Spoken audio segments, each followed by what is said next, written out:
조갑제닷컴 독자님, 그리고 조갑제TV 시청자 여러분, 안녕하십니까. 김정은이가 신년사를 통해서 문재인 정부를 향해서 미끼를 던졌습니다.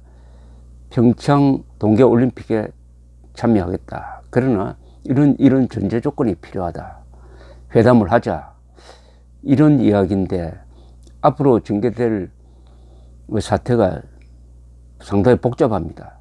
안심이 되지 않는 이유는 문재인 대통령과 그 측근의 성향입니다. 쉽게 말하면 문재인 대통령과 그 측근은 북한 정권의 그 전략 전술에 대해서 상당히 안이하게 대응하고, 간혹은 북한 정권의 대남 적화 전략에 대하여 맞추어주는 우호적인 행태나 성향까지 보인 사람들이 있습니다.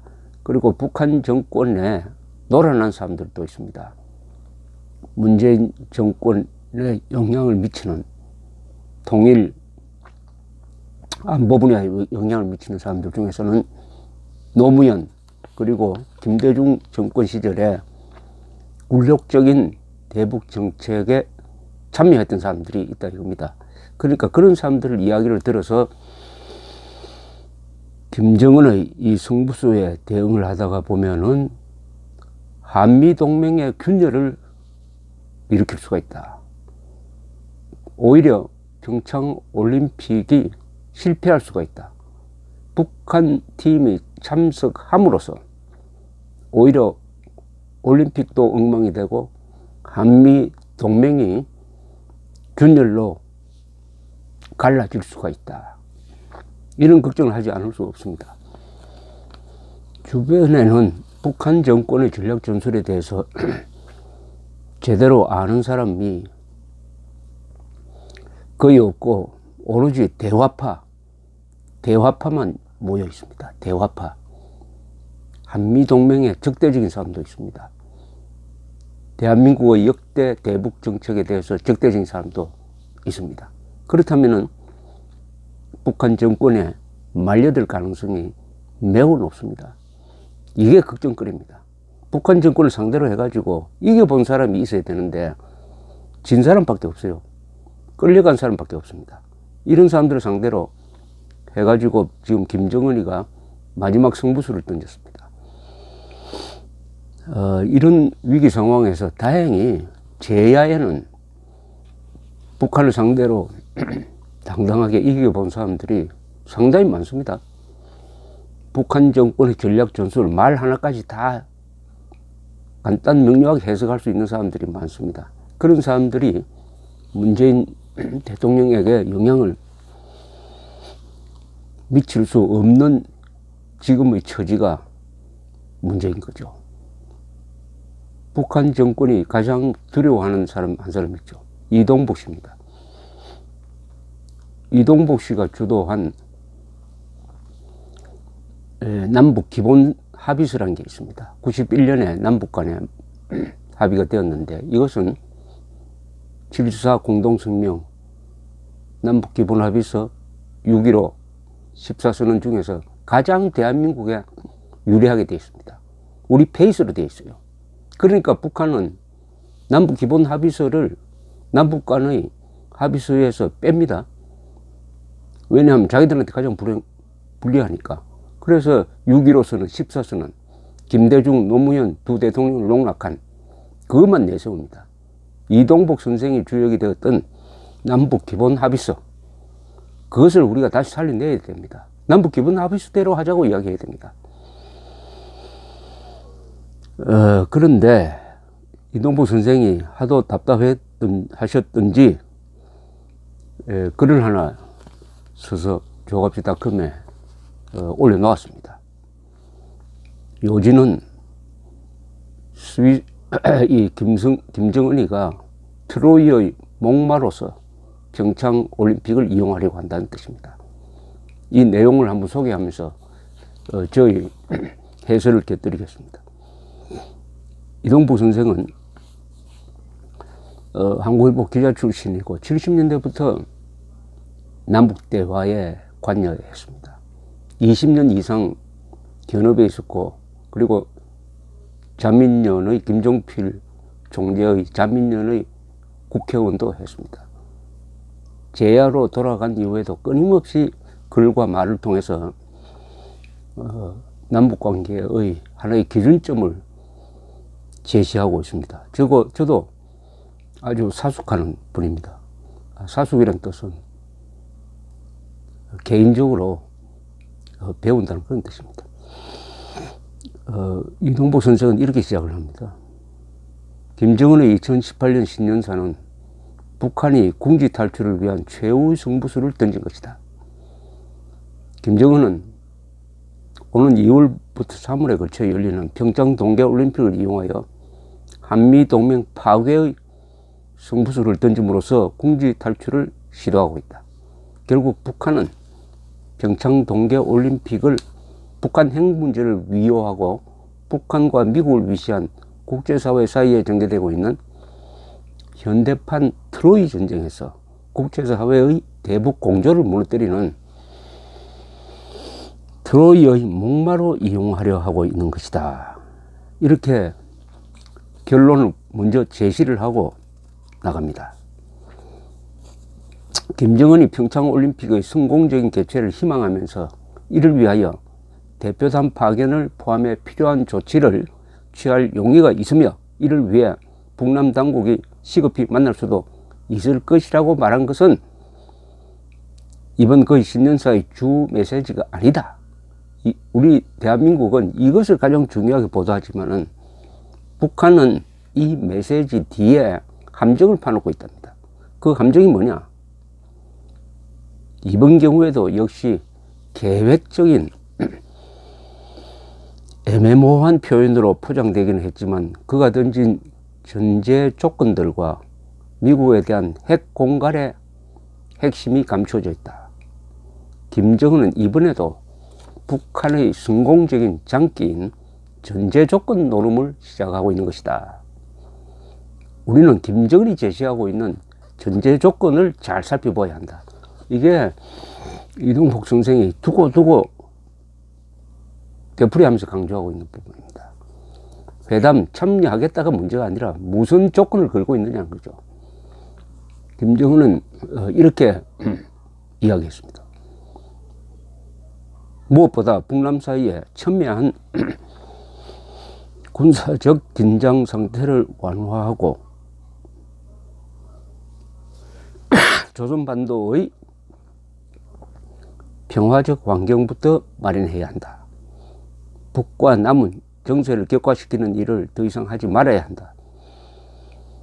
군사적 긴장을 완화하고 평화적 환경을 마련하기 위하여 공동으로 노력해야 한다. 우리는 진정으로 민족적 화해와 단합을 원한다면 남조선의 집권 여당은 물론 야당들, 각계각층 단체들과 개별적 인사를 포함하여 그 누구에게도 대화와 접촉, 내왕의 길을 열어놓을 것이다. 외세와의 모든 핵전쟁 연습을 그만두고 미국의 핵 장비들과 침략 무력을 끌어들이는 일체의 행위들을 걷어치우라.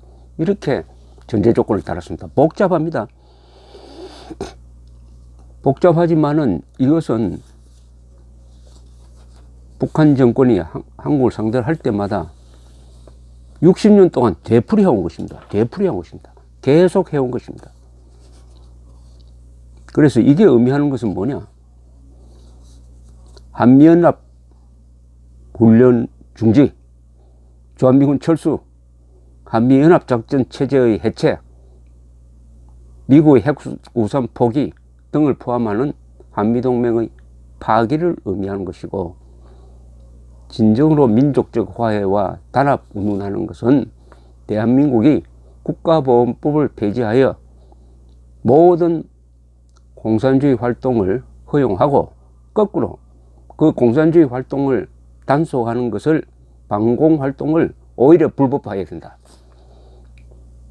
반공을 범죄로 규정해야 된다.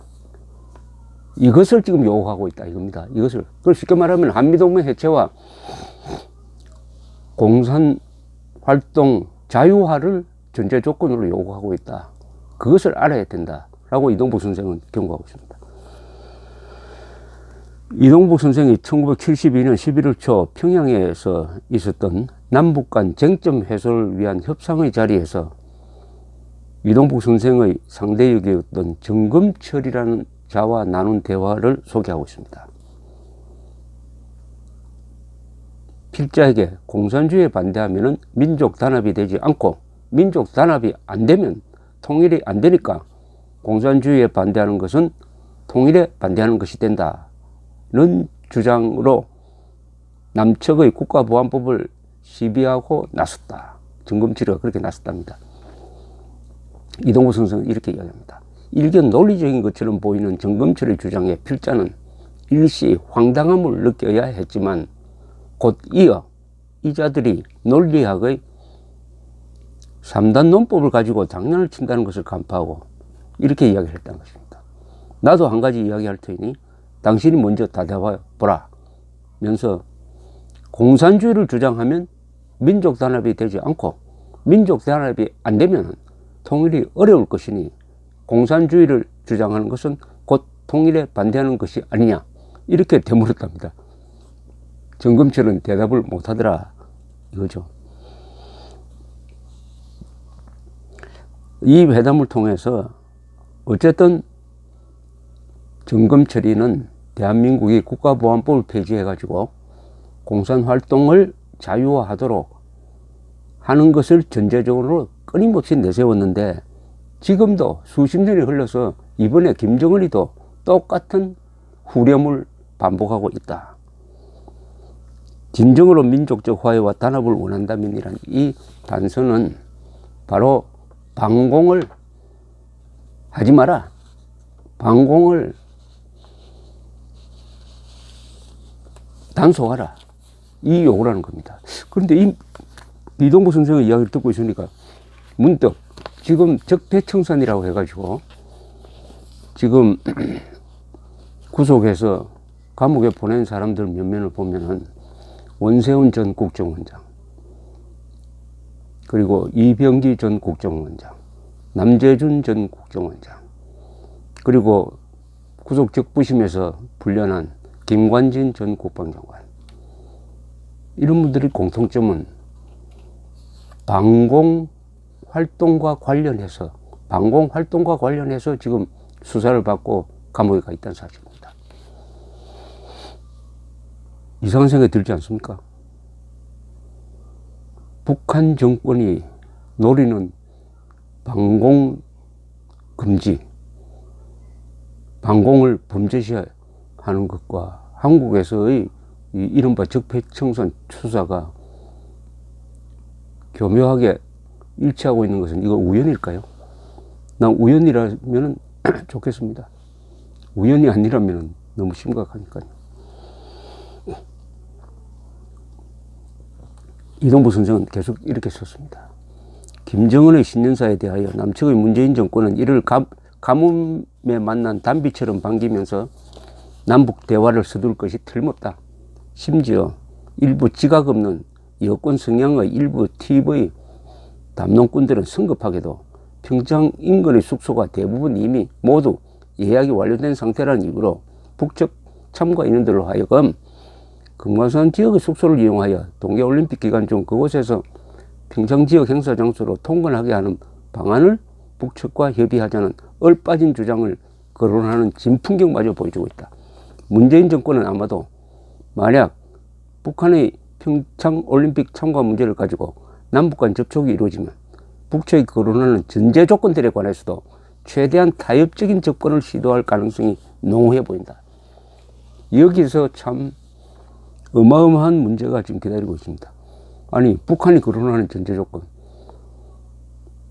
마음대로 공산주의 선전을 하도록 해달라, 방공을 범죄로 단속하라, 국가보안법 폐지하라, 플러스 한미군사 훈련 하지 마라, 이걸 요구를 했을 때 문재인 정권이 우호적 반응을 보이면 도대체 어떻게 됩니까? 이것을 이동복 선생이 지적하고 있는 것입니다. 그러나 문재인 정권이 알아야 할 문제가 있다. 그것은 김정은의 북한이 이번 평창 동계올림픽을 문정권의 알킬레스 근육으로 보고 평창올림픽을 특히 한미동맹을 망가뜨리는 호기로 최대한 이용하려 하리라는 것이다. 아직 구체화되지 않았지만은 북한의 전제 조건들이 제시되었을 때 문재인 정권이 북한의 참석 여부를 평창올림픽 성공의 절대적 조건으로 잘못 간주한 나머지 북한의 요구 조건을 지나치게 적극적으로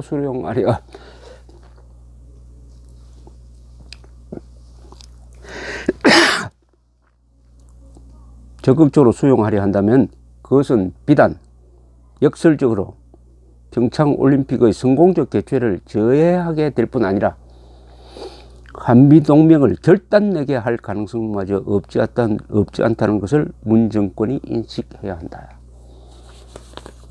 북한 팀이 평창올림픽에 참석해야 이 올림픽이 성공하는 것은 절대 아닙니다. 참석 안 하는 게 오히려 성공합니다. 참석해가지고 이것을 선전장으로 만들 때 일어날 사태, 한국 내의 종북 좌파 세력들이 이것을 활용해가지고 국론을 분열시킬 때 이 올림픽도 실패하고 한미동맹도 돌아갈 수 없는 다리를 넘게 된다. 그러니까 평창올림픽에 북한 팀이 참석하느냐 안 하느냐는 그것은 사소한 문제다. 거기에 목을 매지 마라. 이런 충고를 하고 있습니다. 무엇보다도 중요한 사실은 평창올림픽까지 남은 시간이 얼마 남지 않다는 것이다. 한미 양국 간에는 지금 오는 3월에 실시될 을지 포커스 한미연례 합동군사훈련 시기를 연기할 것이냐는 문제가 아직도 미결 상태로 남겨져 있다.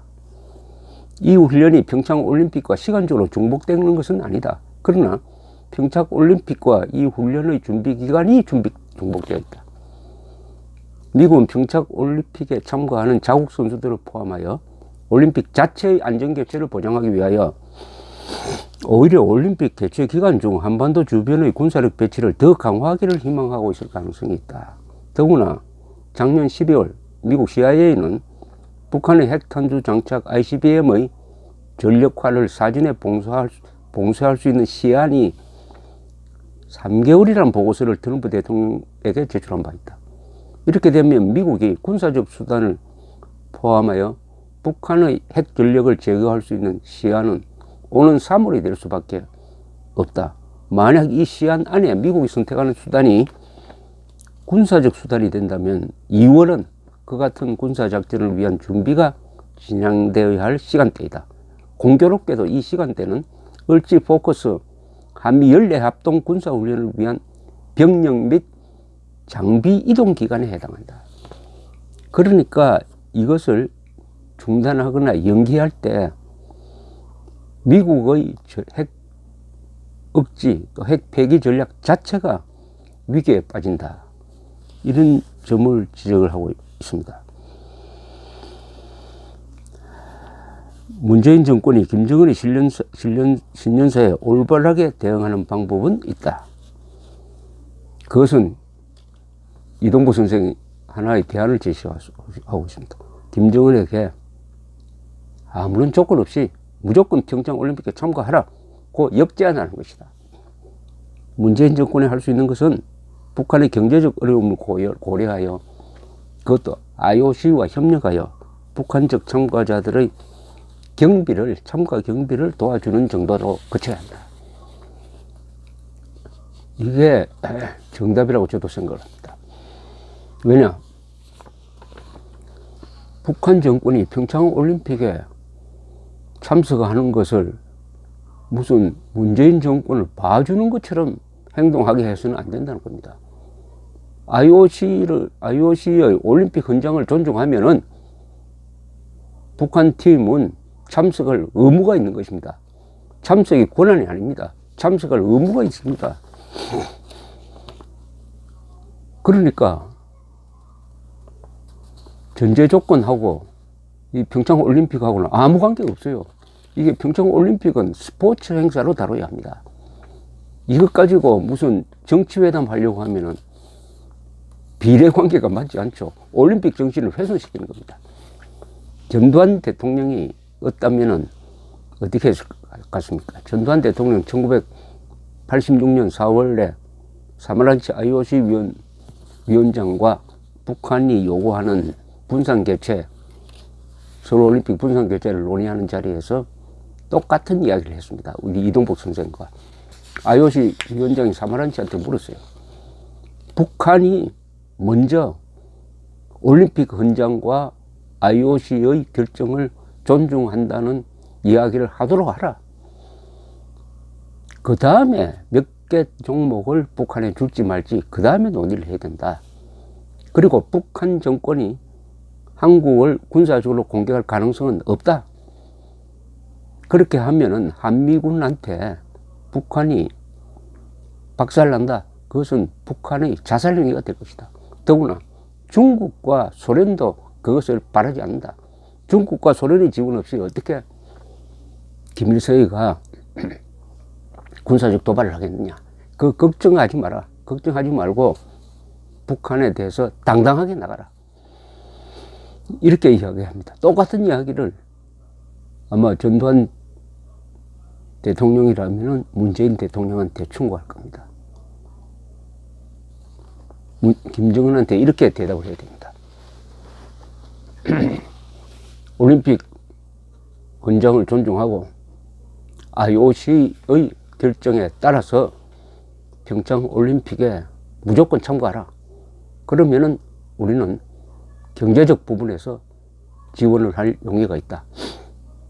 그 이외의 논의는 스포츠 행사와 맞지 않으므로 별도의 논의가 필요하다. 이것과 섞지 마라. 섞어찌게 하지 마라. 이렇게 대답해야 될 것입니다. 감사합니다.